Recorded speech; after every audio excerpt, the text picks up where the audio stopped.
and welcome to my art channel with a little anime sprinkled into it. So, first, I'd like to say that I'm chaotic with life and everything, so every day just changes. But I'm going to try my very best to schedule posts and videos so that you can watch something every week. Now, onto this video, which is an Inktober day 20, which is Frost.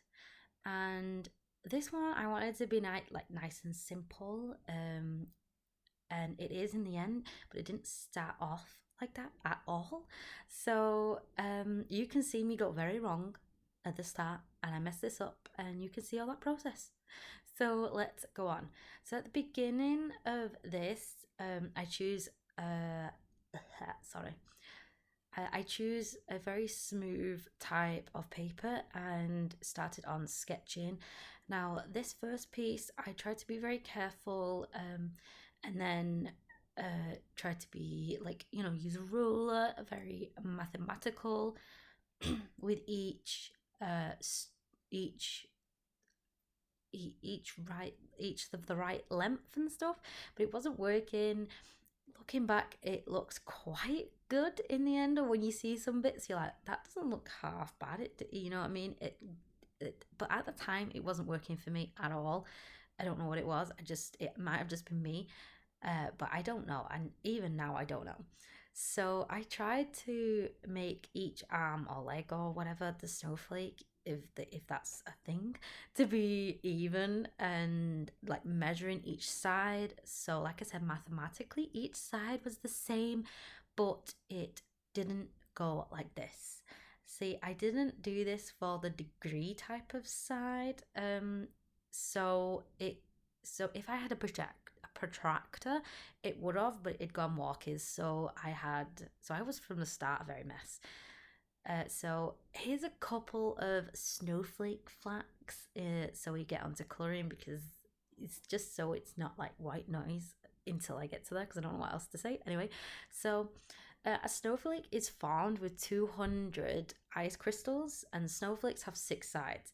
Now, I understand where this was going wrong, because I didn't know this fact before drawing a snowflake.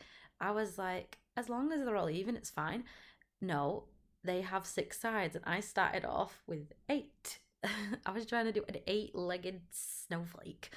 So no wonder it wasn't looking good at the start. So anyway, I don't know if you know this, but there is a famous saying that no two snowflakes are the same. Now it is true, and it's always mentioned here in the UK, or at least mostly trying to like teach the kids.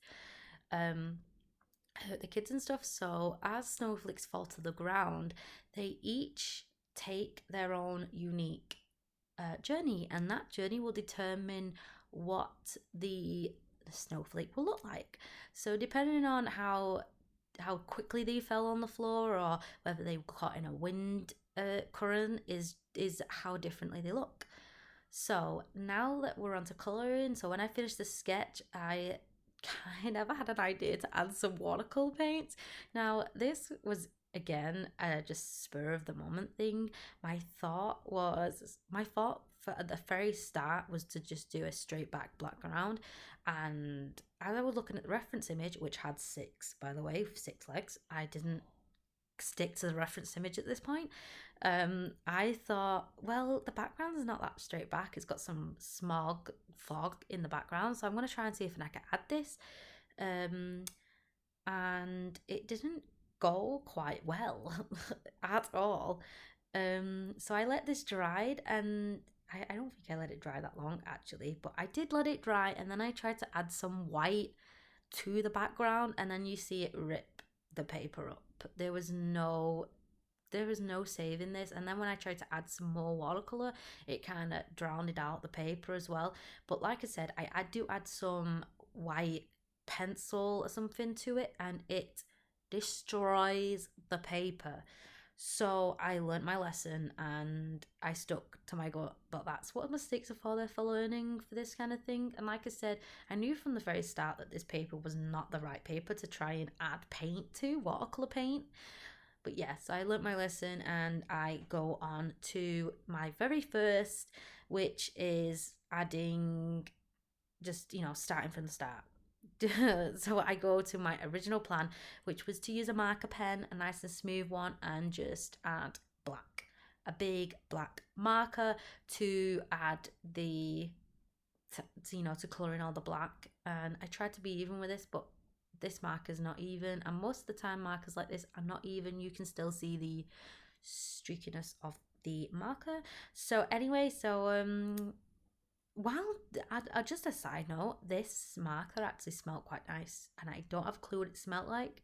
It just smelled nice. I can't explain the smell, but have you ever smelt markers? Some of them they actually smell rank. They don't smell nice, and then other times they smell strong. And this one smelled strong but nice at the same time. Maybe I was just used to the fumes. Maybe. I just do too much art. Well, there's never too much art, but yeah. Um, but yeah, I should have done this sooner. I should have just went straight in with this black. However, the video would have been like half the length that it is now. Like this is a short video. It'd have been shorter if I just done this from the start. But it's not thinking. Yeah. So when I was finished coloring the white paper black, I used a white charcoal pencil to add details and sketch to the page, and that was not. And do you know what? At this point, I didn't bother to be technical at all. I was like, nope, that's thrown out the door, out the window, wherever. It's gone. It's gone. It's ran. It's legged it. So we do not be technical. And I tried to be. Oh, I just looked at the reference image and saw what I and tried to draw what I saw. And the reference image does look like really nice, and it looks technical, and that's what I was going for. I was trying to be more like the reference image, but that didn't work out. So I am better with this one, and I'm factually better. I do 6 legs, arms, whatever. And I wish I'd have done this sooner. But yeah, I sketch it out with charcoal pencil. Again, another side note. I don't know if it's just me, but it actually goes right through me using this charcoal pencil. It's the sound, it's the feel. I feel it. It hurts my heart, and it just goes. And honestly, I don't know. Is it just me? Please, please. It like, is it just me, or does this happen to you? Like, am I the only one? Am I the only one? But yeah, take a reference. But I don't. I can't be the only one. But yeah, going back to this. When I finished with the sketch with the white charcoal, I tried to add it a bit more deeper, like a more vibranty white to it by, you know, layering it. And it doesn't add that much white. So then I use a white gel pen to add more details, going in some areas to make it stand out. And then when I finish with the main snowflake, I add smaller ones in the background using both the charcoal and the gel in different areas, so each one has a different lightness to it. Now here is the final piece of day 20, Frost from the Inktober challenge. Please like, comment and subscribe for more, and I will get one out for another one over on my Patreon. Again, that's on Monday, and then here on YouTube next Friday. So if you want to see them, please the Patreon, see it in the link below. But please, like, comment, subscribe. Bye.